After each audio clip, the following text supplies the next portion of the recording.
Assalamualaikum warahmatullahi wabarakatuh. Nahmaduka rabbi kama 'allamtana an nahmad wa nusalli wa nusallimu ala sayyidina Muhammad wa ala ali sayyidina Muhammad. Ahlan bikum jami'an maratan ukhra fi hadzal liqa' al-mutajaddid. Selamat datang dan jumpa lagi para mahasiswa dan mahasiswi Febi IAIN Lulus yang saya cintai. Alhamdulillah wa syukurillah, pada hari ini kita telah sampai pada pertemuan yang kelima dalam perkuliahan virtual atau daring kita pada semester ini. Untuk pertemuan kali ini kita akan membahas tema tentang fikih puasa atau fiqh shiyam atau fiqh shaum. Sebagai mukaddimah, saya sampaikan di sini bahwasannya dalam perspektif fikih, puasa diartikan sebagai ibadah penting yang termasuk 5 daripada rukun Islam. Puasa sendiri dalam Islam juga sering disebut dengan shaum atau shiyam, yang merupakan salah satu ibadah yang telah dicontohkan oleh Rasulullah Sallallahu Alaihi Wasallam. Puasa juga merupakan satu-satunya ibadah yang menjadi rahasia atau sir antara hamba dan Allah. Sirrun bainal abdi wa rabbih, rahasia antara hamba dan Tuhannya. Maka dari itu dalam sebuah hadis qudsi dikatakan as-shaumu li wa ana ajzi. Puasa adalah milikku dan akulah yang akan membalasnya. Puasa juga merupakan ibadah dalam bentuk meninggalkan sesuatu yang dilarang, yang asalnya adalah mubah, dibolehkan. Kemudian dengan puasa ini kita menahan diri atau meninggalkan dari sesuatu yang telah dibolehkan tersebut. Nah, seperti ibadah-ibadah mahdoh lainnya, ibadah puasa mempunyai rukun, syarat wajib, syarat sah, dan tata cara yang perlu diperhatikan untuk memastikan bagaimana puasa kita diterima atau makbul ataupun tidak di sisi Allah Subhanahu wa ta'ala. Kita lanjutkan mengenai pengertian dan definisi puasa itu sendiri beserta dalil dan dasar hukumnya. Puasa secara etimologi atau lugatan adalah as-shaum atau shiyam, yang berarti menahan atau al-imsak. Jadi secara bahasa, menahan apapun, baik perkataan maupun perbuatan, itu secara bahasa dikatakan sebagai as-shiyam atau shaum. Misalnya puasa dari bicara, puasa dari makan, puasa minum. Puasa ini dan puasa itu artinya menahan diri daripada melakukan atau mengucapkan berbuat sesuatu.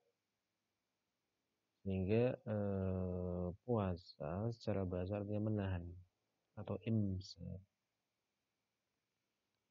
Adapun menurut terminologi syariah atau istilahan wasyara'an, puasa adalah menahan diri dari sesuatu perkara yang membatalkan puasa mulai terbit fajar sampai terbenamnya matahari dengan niat tertentu. Adapun dasar hukum puasa, sebagaimana kita tahu dan kita sudah hafal semuanya, yaitu firman Allah dalam Quran surah Al-Baqarah ayat 183 yang berbunyi, Ya ayyuhalladzina amanu kutiba alaikumus syiyamu kama kutiba alal ladzina min qablikum la'allakum tattaqun. Artinya, hai orang-orang yang beriman, diwajibkan atas kalian berpuasa sebagaimana diwajibkan atas orang-orang sebelum kalian, agar supaya kalian menjadi orang-orang yang bertakwa. Kalau kita lihat ayat ini, ada beberapa poin yang bisa kita simpulkan. Yang pertama adalah seruan, ya ayyuhalladzina amanu. Di sini ada iman. Kemudian kutiba alaikum, ada wajib. Ada asyiyam. Kemudian ada takwa. Jadi iman menjadi salah satu syarat seorang itu diwajibkan untuk berpuasa. Dan di sini disebutkan salah satu hikmah atau tujuan utama dari puasa yaitu la'allakum tattaqun,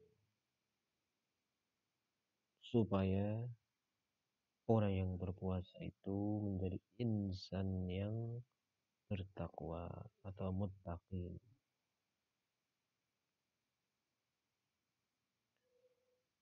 Jadi firman Allah di atas ini menjelaskan bahwa melaksanakan puasa adalah wajib hukumnya. Yang dimaksud di sini adalah puasa Ramadan, sebagaimana ayat setelahnya, ayat ini yaitu Syahrul Ramadan alladzi unzila fihi al-Qur'an hudan lin-nasi wa bayyinatin minal huda wal furqan. Faman syahida minkum asy-syahra falyasum. Artinya barang siapa menyaksikan kehadiran bulan Ramadan, maka hendaklah dia berpuasa.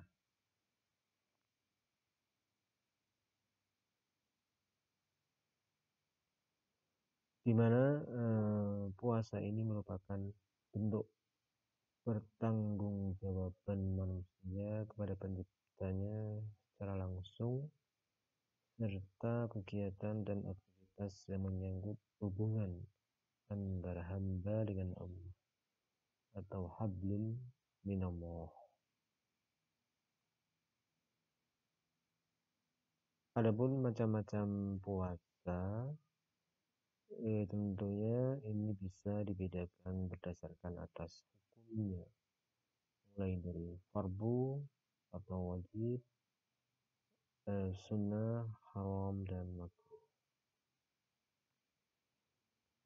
Puasa fardu adalah untuk puasa Ramadan, puasa kafarat, dan puasa nadar. Ini hukumnya adalah fardu atau wajib. Kemudian yang kedua sunnah. Puasa sunnah ini sangat banyak ragam dan macamnya. Misalnya puasa Daud, itu puasa sehari dan tidak puasa sehari. Puasa Senin dan Kamis. Puasa 3 hari setiap bulan, yakni pada ayyamul bid. Di hari yang putih itu tanggal 13, 14, dan 15 setiap bulan Komariah. Puasa 6 hari di bulan Syawal, puasa pada hari Arafah tanggal 9 Dzulhijjah, puasa pada hari Asyura 10 Muharram, dan puasa pada bulan-bulan yang diharamkan, yaitu Haram, Rajab, Dzulqa'dah, Dzulhijjah, dan juga ditambah lagi puasa Sya'ban atau puasa ketika di hari itu tidak ada makanan untuk dimakan. Kemudian yang ketiga adalah haram. Hukumnya berpuasa, yaitu puasa sunnah seorang wanita tanpa seizin suaminya, sementara suaminya itu hadir ada di sisinya. Puasa pada hari Syak dilakukan, puasa pada hari Id, Idul Fitri dan Idul Adha. Puasa pada hari-hari tasyrik, yakni 11, 12, 13 Dzulhijjah. Puasanya wanita yang sedang haid atau nifas, puasa wisol itu siang dan malam sekaligus. Puasa yang sangat dikhawatirkan akan menyebabkan kebinasaan bagi ini contoh puasa yang haram.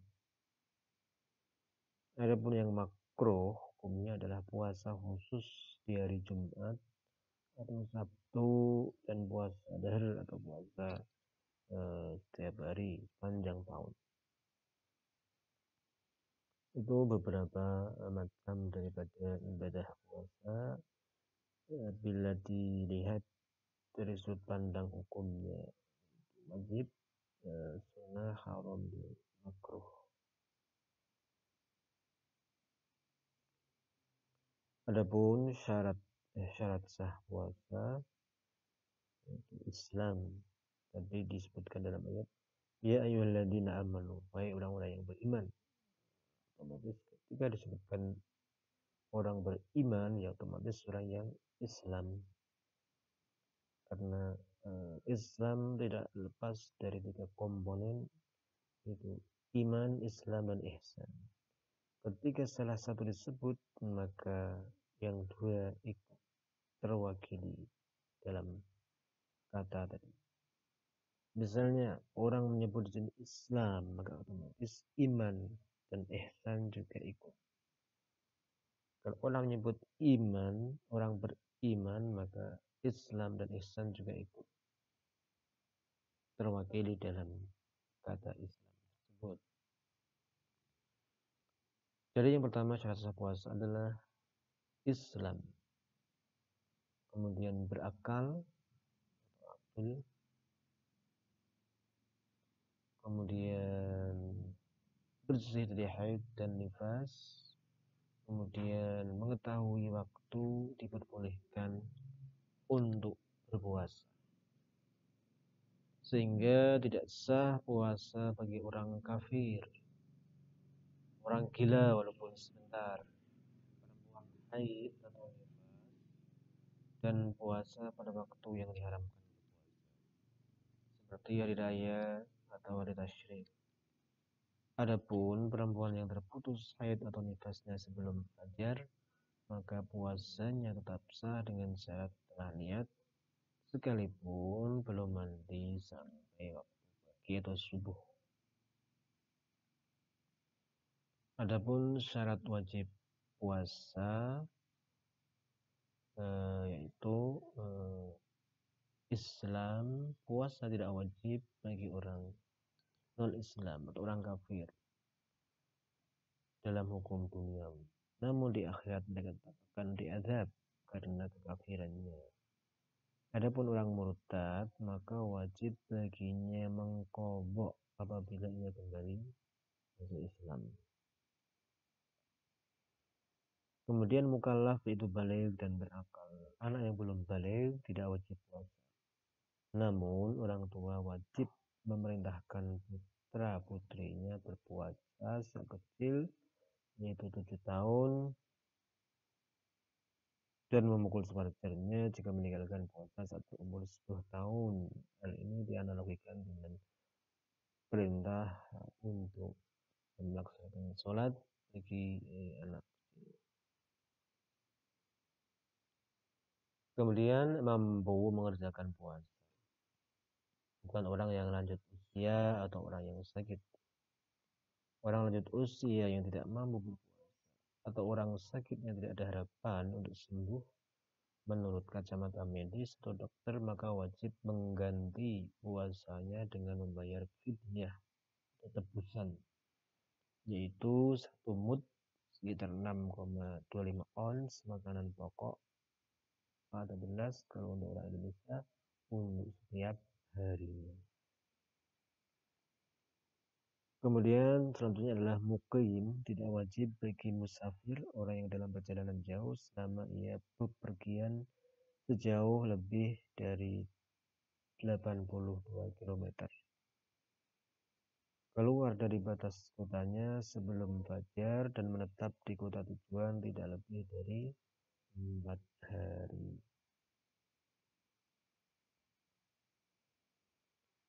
Adapun rukun-rukun puasa ada 2, yaitu niat dan meninggalkan perkara yang membatalkan puasa. Niat untuk puasa wajib maupun sunnah. Innamal a'mal binniyat. Segala amal tergantung niatnya. Niat puasa ini dimulai terbenamnya matahari hingga sebelum terbitnya fajar. Niat hendaknya dilakukan setiap malam hari selama bulan Ramadan. Untuk puasa wajib, niat yang merupakan rukun dilakukan di dalam hati.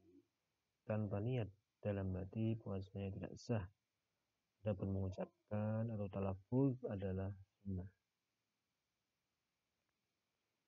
Yang kedua adalah menghindari perkara yang membatalkan puasa, kecuali jika lupa atau dipaksa atau karena kebutuhan yang masih ditolerir oleh syariat, atau istilah lainnya jahil ma'dzur. Jahil ma'dzur atau kebutuhan yang ditolerir syariat ada 2, yaitu hidup jauh dari ulama atau baru masuk Islam.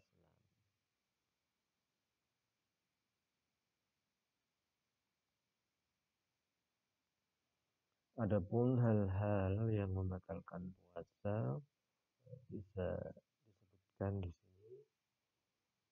Pertama, masuknya sesuatu ke dalam rongga terbuka yang tembus ke dalam tubuh, seperti mulut, hidung, telinga, dan 2 lubang kubul dan dubur dengan disengaja, lalu mengetahui keharamannya dan atas kehendak sendiri.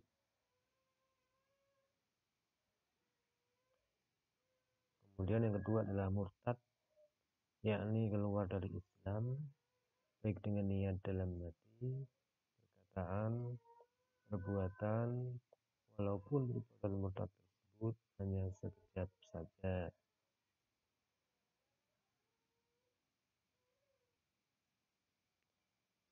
Yang ketiga adalah haid atau nifas dan melahirkan sekalipun sebentar untuk kaum wanita. Yang keempat, gila meskipun hanya sebentar. Ini juga bisa membatalkan puasa karena hilang akalnya. Yang kelima, pingsan dan mabuk sehari penuh. Jika masih ada kesadaran sekalipun sebentar, puasanya tetap sah. Yang keenam, bersetubuh dengan sengaja dan mengetahui keharamannya. Yang ketujuh, mengeluarkan mani baik dengan tangan atau dengan istrinya atau dengan berhayal atau melihat yang membangkitkan syahwat. Yang kedelapan, muntah dengan sengaja. Itu beberapa hal diantaranya yang membatalkan puasa. Adapun sebab-sebab diperbolehkannya orang tidak berpuasa, atau dengan kata lain Allah memberikan rukhsah, keringanan, boleh tidak berpuasa ketika dalam kondisi dan situasi tertentu. Di antaranya adalah ketika dalam kondisi safar atau perjalanan jauh. Kemudian ketika dalam keadaan sakit, dalam keadaan hamil dan menyusui bagi para kaum wanita.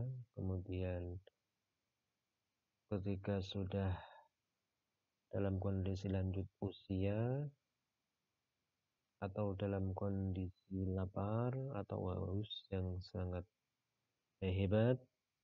Kemudian yang terakhir karena paksaan, dipaksa untuk tidak berpuasa atau membatalkan puasa. Itu 7 sebab-sebab dibolehkannya seorang itu tidak berpuasa.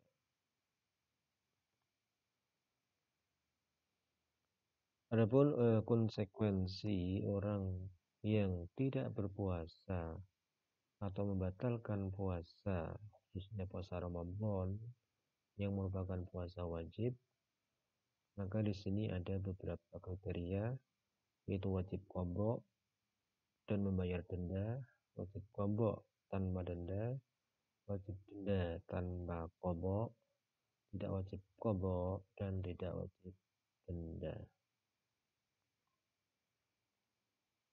Yang pertama adalah wajib qadha dan sekaligus membayar denda, yaitu dalam kondisi jika seorang membatalkan puasa demi orang lain, seperti perempuan mengandung dan menyusui yang tidak puasa karena khawatir pada kesehatan anaknya saja. Kondisi yang kedua, mengakhirkan qadha puasanya hingga datang Ramadan lagi tanpa ada udzur. Ketika dia masih punya tanggungan qadha puasa, tapi tidak mengqadhanya sampai datang Ramadan lagi tanpa ada sebab dan udzur, maka dia wajib qadha dan membayar denda. Wajib qadha tanpa denda. Kriteria ini berlaku bagi orang yang tidak berniat puasa di malam hari. Kemudian orang yang membatalkan puasanya dengan selain jima atau bersetubuh. Yang ketiga, perempuan hamil atau menyusui yang tidak puasa karena khawatir pada kesehatan dirinya saja atau kesehatan dirinya dan anaknya. Kriteria yang ketiga adalah wajib denda tanpa qadha, berlaku bagi orang lanjut usia yang sudah tidak mampu untuk berpuasa.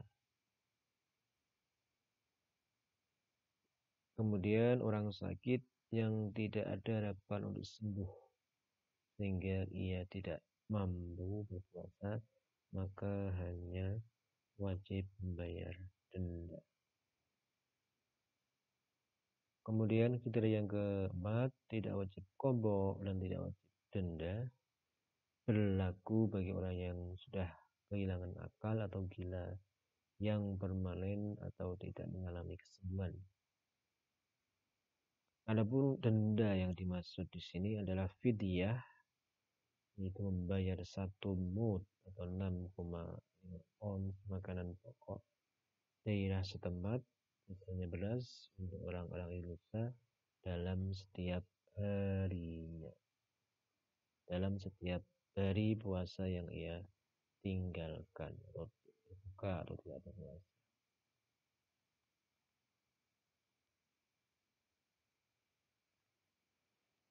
Adapun berkaitan dengan puasa Ramadan yang merupakan puasa wajib, ada beberapa amalan yang disunahkan yang terkait dengan puasa Ramadan ini. Di antaranya adalah menyegerakan berbuka puasa atau takjil. Takjilul fitr, menyegerakan puasa. Atau takjil. Kata takjil ini sekarang jadikan istilah khusus untuk tradisi orang Indonesia dengan itu makanan sebagai pembuka untuk berbuka puasa bulan Ramadan, sehingga dikenal dengan takjil. Tapi makna takjil sendiri adalah menyegerakan berbuka puasa ketika sudah tiba saatnya azan maghrib.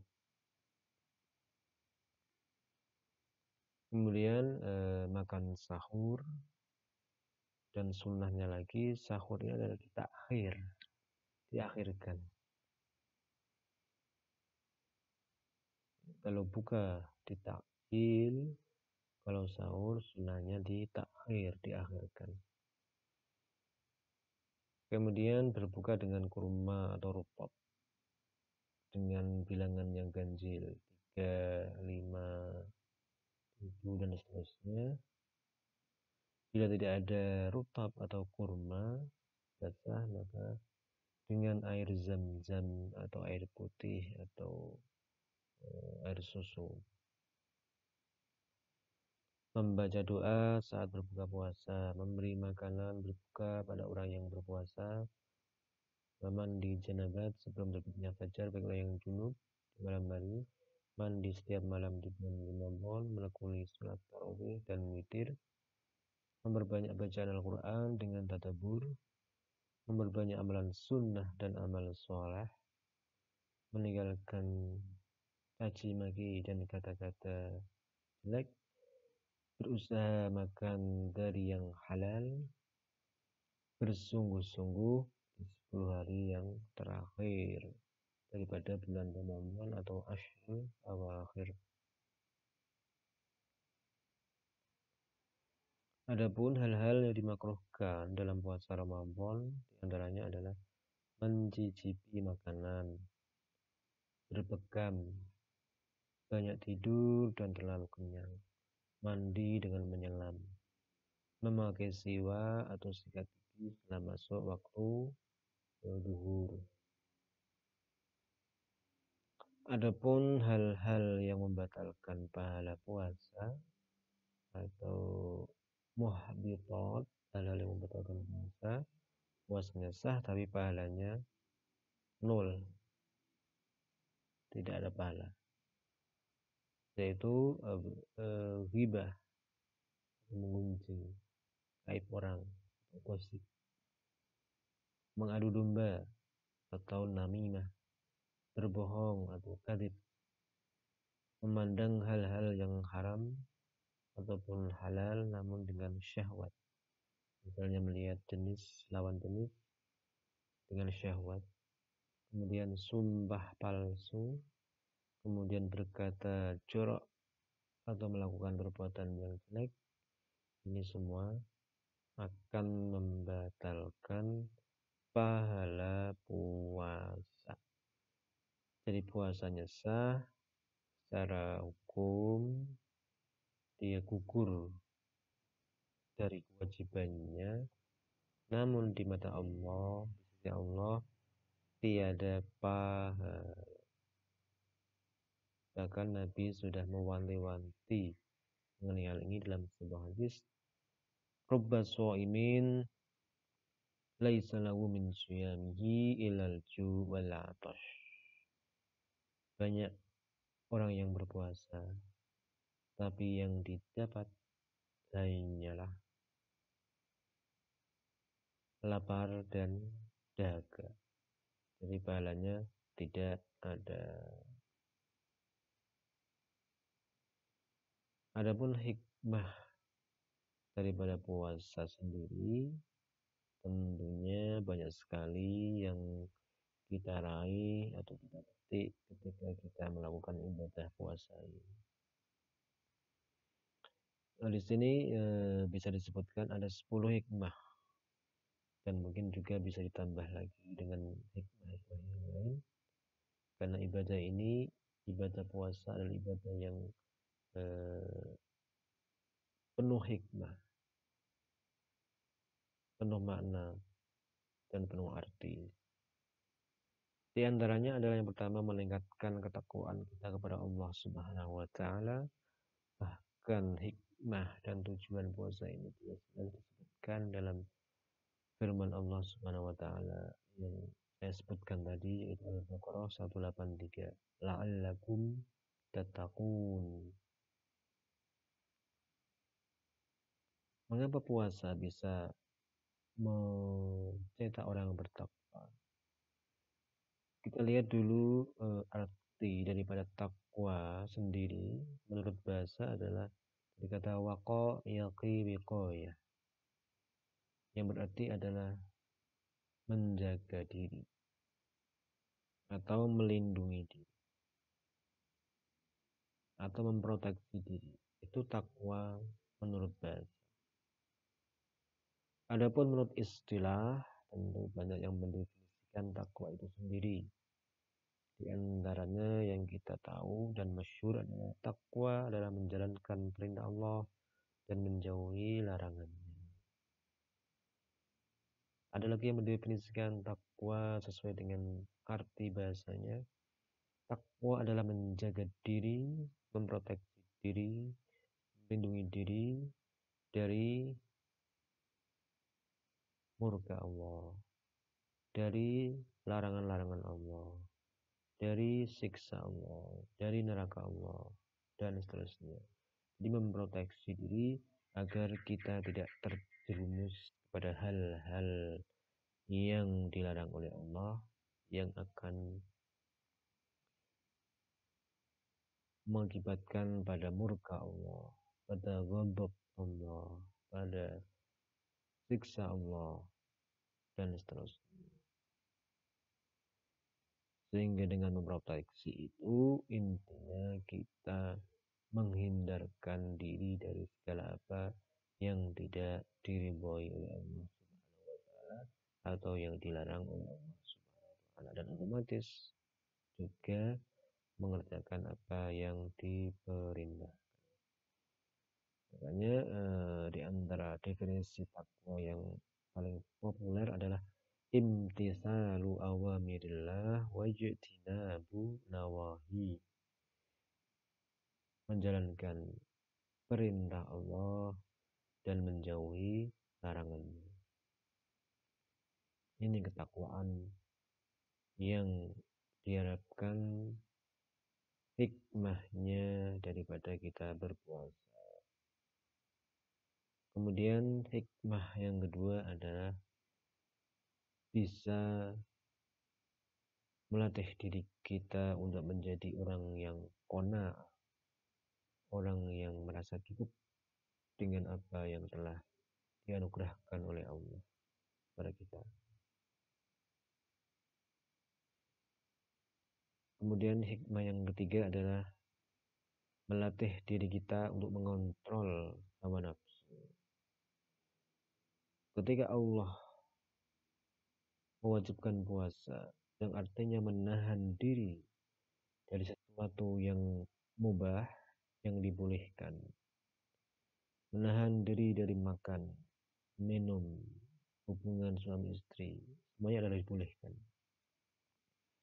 Tapi Allah melarang itu dalam jangka waktu tertentu sebagai sarana untuk melatih diri kita mengontrol hawa nafsu. Sehingga dengan puasa ini diharapkan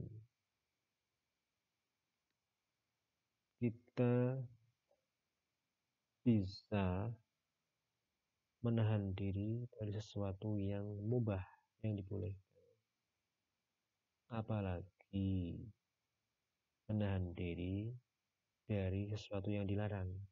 Itu akan lebih mudah ketika kita sudah bisa menahan diri, mengontrol nafsu dan hawa nafsu kita dari sesuatu yang mubah, apalagi sesuatu yang dilarang. Tentu akan lebih bisa lagi karena sudah terlatih. terbiasa dan menjadi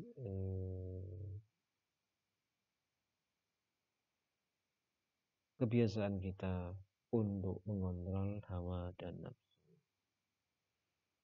Hikmah yang keempat adalah kita bisa saling berbagi antara sesama.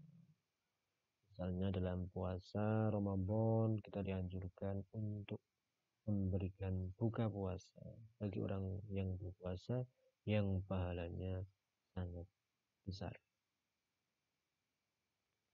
Hikmah yang kelima, bisa merasakan penderitaan orang lain. Ini jelas sekali dengan kita merasakan rasa lapar dan dahaga yang dirasakan oleh orang-orang yang tidak punya atau orang-orang yang tidak punya kenikmatan makanan, minuman, dan seterusnya, kita bisa merasakan itu. Yang keenam, hikmah puasa adalah puasa baik bagi kesehatan jasmani dan tentunya juga kesehatan rohani. Makanya dalam hadis Nabi pernah menyebutkan sumu tasu, berpuasalah kalian, niscaya kalian akan menjadi orang yang sehat. Hikmah yang ketujuh adalah dengan berpuasa kita akan menjadi orang yang lebih baik. Karena ibaratnya puasa ini adalah kita dididik selama sebulan menjadi pribadi yang lebih baik dengan latihan, dengan mengontrol hawa nafsu, maka diri ini akan menjadi lebih baik dari sebelumnya, sebelum berpuasa. Dan jika puasa itu membuahkan hasilnya, maka setelah puasa kita akan menjadi jiwa yang suci atau fitrah. Makanya setelah puasa ada namanya Idul Fitr, kembali kepada fitrah atau kesucian manusia itu sendiri. Dan diharapkan dengan berpuasa itu manusia menjadi semakin lebih baik dan lebih berkualitas. Hikmah yang ketiga adalah meninggalkan kesenangan dunia. Dengan berpuasa kita meninggalkan kenikmatan duniawi, kesenangan duniawi yang hanya sementara ini. Kemudian yang kesembilan adalah berhati-hati dalam berbuat. Ketika kita berpuasa sudah terlatih, terdidik untuk mengontrol hawa nafsu, nantinya ke depannya setelah pasca puasa maka tentu kita akan lebih berhati-hati dalam berbuat, dalam berucap, dan dalam bertutur kata. Hikmah yang ke-10 adalah puasa bisa melatih hidup lebih sederhana. Karena seperti yang diajarkan Nabi, ketika berpuasa disunahkan untuk makan rutop atau minum air ala kadarnya, kemudian dilanjutkan dengan sholat maghrib. Nah itu kembali lagi untuk makan sesuai dengan kemampuan yang ia miliki. Jadi dengan puasa ini kita dilatih untuk hidup lebih sederhana dan hidup untuk berbagi dengan sesama.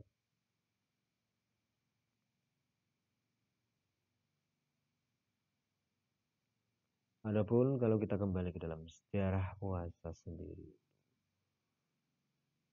bahwasannya puasa itu diwajibkan pada tahun kedua itu puasa Ramadan, tepatnya hari Senin tanggal 2 Sya'ban tahun Hijri.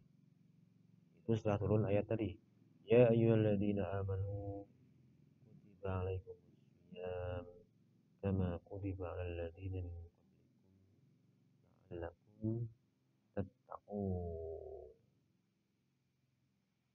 Adapun puasa Nabi sebelum puasa Ramadan diwajibkan,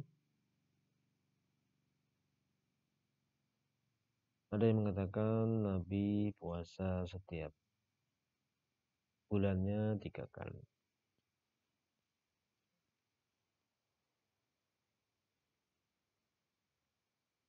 Ada yang mengatakan tanggal 1, 10, dan 20, atau tanggal 10, 20, 30 tiap bulan. Ini puasa Nabi sebelum diwajibkannya puasa Ramadan, itu tanggal tahun 2 Hijriah.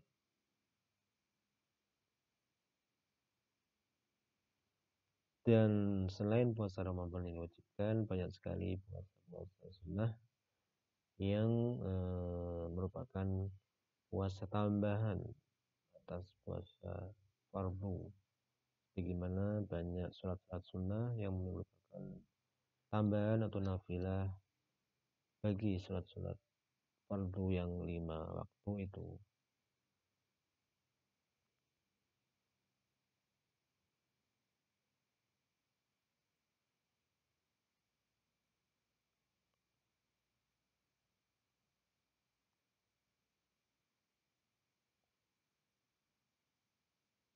Itu tadi presentasi mengenai fikih puasa yang kita bahas pada pertemuan kali ini.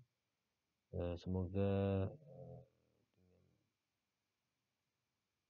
kita memahami fikih puasa ini semakin meningkatkan pemahaman kita dan pentingnya ibadah puasa ini untuk kita amalkan dan kita praktikkan dengan disertai ilmu dan pemahaman terhadap fikih puasa ini.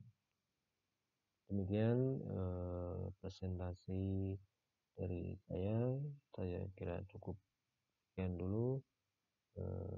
Terima kasih atas perhatiannya. Akhirul kalam, wallahul muwaffiq ila aqwamit thoriq.